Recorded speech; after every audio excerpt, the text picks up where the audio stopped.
This Slidecast will discuss networking, and we'll talk a little bit about why networking is so important in the job search process today. The primary things that we'll discuss are what networking is and what it isn't, and we'll discover how you can look at your own network and figure out who's in your network and how you can build it and make new connections. We'll also talk about specific networking strategies and etiquette, and then a few next steps that you can take to make sure that you're utilizing your network as well as you possibly can.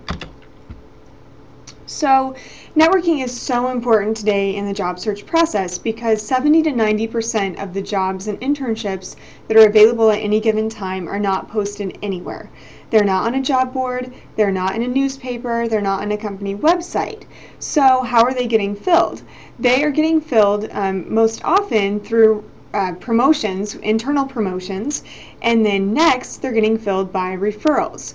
So somebody knows somebody who knows somebody who has a position that's available, and through that they refer the individual who they think is qualified for the position, and the next thing you know, that person has an interview and then the person has the job, because employers are going to take the word of a friend or a colleague over a perfect stranger when they're trying to hire somebody. So networking is extremely important. Networking, of course, can help you get your foot in the door for a job or an internship, but also it can really help with your career development and help you figure out what it is you want to do and what you do not want to do with a career or a job. So you can utilize networking to do informational interviews where you gather information about a certain job or a certain industry or maybe even a certain organization, and that can really help you decide if a certain job or a certain field is a good fit for you. You can also maybe do some job shadowing where you're making connections and following a certain individual around for a day or a week to learn more about that career. So aside from actually getting your foot in the door, like I said, networking can really help you figure out what you do and don't want to do.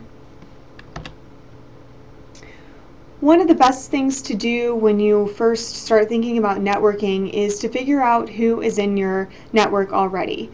The people that you know who can help you in your job search process.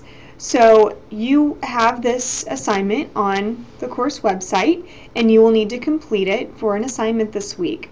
And what you'll need to do is fill out these lines with family, friends, colleagues, associates, maybe advisors or career professionals that you've worked with at the university. Fill this out so you can see who is already in your network. And maybe there are some people that you don't know yet but you would like to get connected with. Write them down as well. Then we're going to go back through and you need to mark whether each individual is an advocate, an associate, an acquaintance, or a stranger. And we're going to talk about what those are here in just a second. So, advocates are the people you know really well. The people who would do anything for you and you would do anything for them. You wouldn't think twice about asking them for help with your job search, or you wouldn't hesitate to ask them if they know anybody who has a job in the field that you're interested in, or if they know of any job openings. So advocates are really the people who are kind of your cheerleaders, and they're going to help you as much as they possibly can.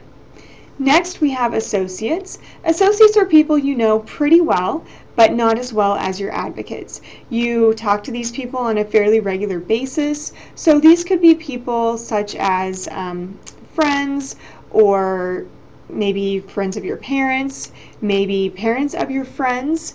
These could be colleagues, maybe your supervisor. So associates know you well, and you would feel comfortable asking them if they know anybody in a certain field, or if they know any ways that that you could further develop as far as your career development goes. Next, we have acquaintances, and acquaintances are people you know, you just don't know them very well. So these could be people you sat next to in class, They could be colleagues that you walk by in the hall every day and say hi to, but you've never actually had a real conversation with. Acquaintances could definitely be people that you could establish a stronger relationship with if you just put forth a little bit more effort. And then finally, we have strangers. And strangers, of course, are people that you don't know yet, but you could get to know. So what you really want to do with your network and these individual people, as you look back at the sheet that you've filled out that has your connections listed, is you want to figure out how you can continue to maintain the relationships that you already have, and that you can strengthen the relationships that need to be strengthened. For example, turning those acquaintances into associates, and those associates into advocates, and then of course meeting people who are strangers so they can be added to your network. A few ways to meet strangers, I guess to say, is one, you could do informational interviews. As I mentioned, informational interviews are a great way to gather information about a particular field, or a particular career or organization. You can ask for 20 to 30 minutes of a person's time. You can go in and you actually do the interview, and you ask questions about what the person enjoys about his or her job, the pros and cons of working in the specific industry.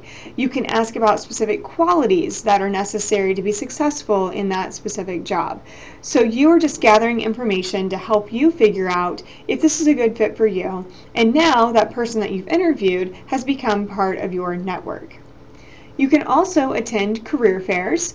And by doing that, you're going to meet employers who are actively pursuing students to fill internships and full-time jobs. So each career fair on campus brings anywhere from 30 to over 100 employers to campus who are all wanting to meet you.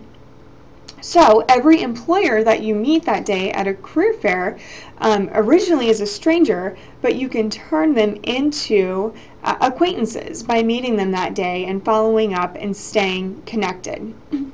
You can also join the Alumni Association. As a student, you have a discounted membership fee, and you can attend events and you can meet alums who are willing to help you with your job or internship search and career development. I also encourage you to join student organizations. At KU specifically, there are over 600 student organizations, so there's something out there for everyone, and there's something available for just about every industry out there. So you want to join these organizations, and you want to be active in these organizations. So attend the meetings. A lot of times meetings will bring in guests, or the organization will bring in guest speakers to talk during the meeting, and then again you can stay after, talk to the presenter, and now that person has become an acquaintance and has become part of your network. Participate in the community service events that the club or organization puts on. Participate in the social events. So this way you can meet new people, not only students, but advisors and maybe guest speakers who can now become part of your network. You can also utilize chambers of commerce, especially if you're looking to relocate. You can access different companies that are in the field that you're interested in. You can possibly access different people, and you may be able to participate in some of their networking events through a Young Professionals Association. If you don't want to get involved with the Chamber of Commerce yet, you should get involved with the Young Professionals Association so you can meet people who are in kind of the same position that you're in, and you can work to help each other. Finally, you probably want to join professional associations that are associated with the industry in which you're interested. Professional associations often have discounted fees for students, which is great. So joining those as students, you're going to get the opportunity to attend events and symposia and conferences where you can meet people, you can learn about the latest trends in the industry, you can participate in listservs and blogs that are associated with that professional organization. So these are all ways that you can help build your network and meet new people. Of course, you can also use social media to help build your network. You can follow people on Twitter who are in the industry in which you're interested. You can retweet, you can tweet articles and interesting facts and things like that that are related to the industry. Through Facebook, you can follow different people and subscribe to different pages so you'll get up-to-date information on different organizations that you might be interested in or industry-specific information. Joining LinkedIn is highly recommended. LinkedIn is a professional networking site where you join, and it's basically an online resume where you then connect with people you already know, and you can also connect with people that you don't know. And on the course website, after this slidecast is over, you will need to watch the video on how to maximize your LinkedIn profile and utilize all of its functions. So please take a look at that so you can learn more about the benefits of LinkedIn.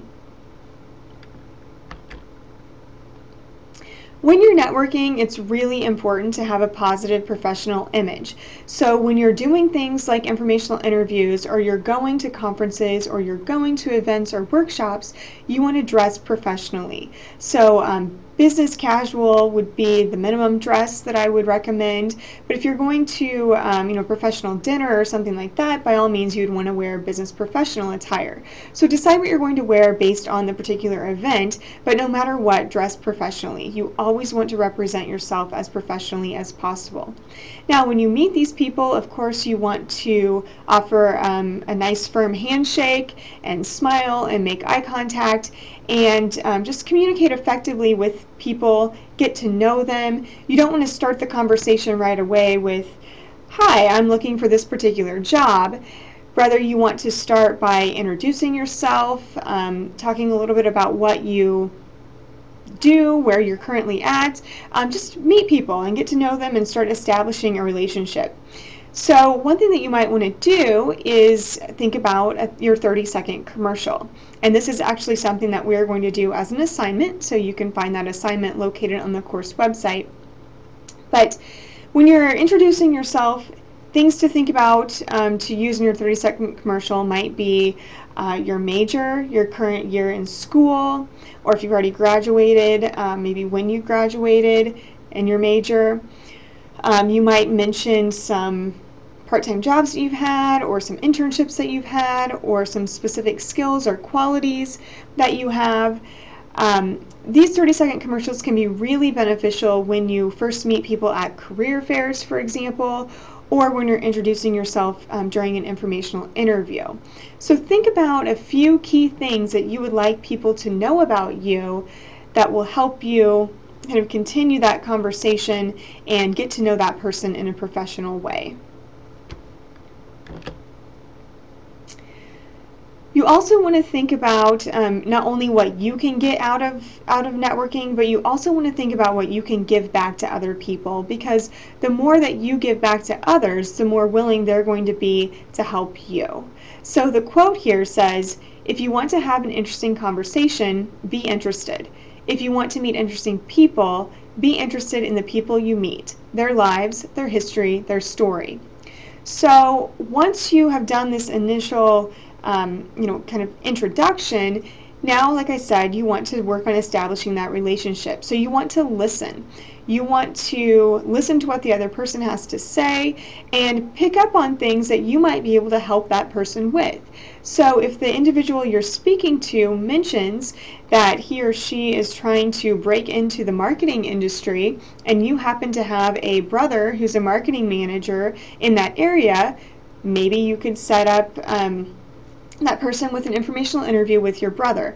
So you always want to think about ways that you can help the other person, so that way the other person will be more likely to want to help you in the end.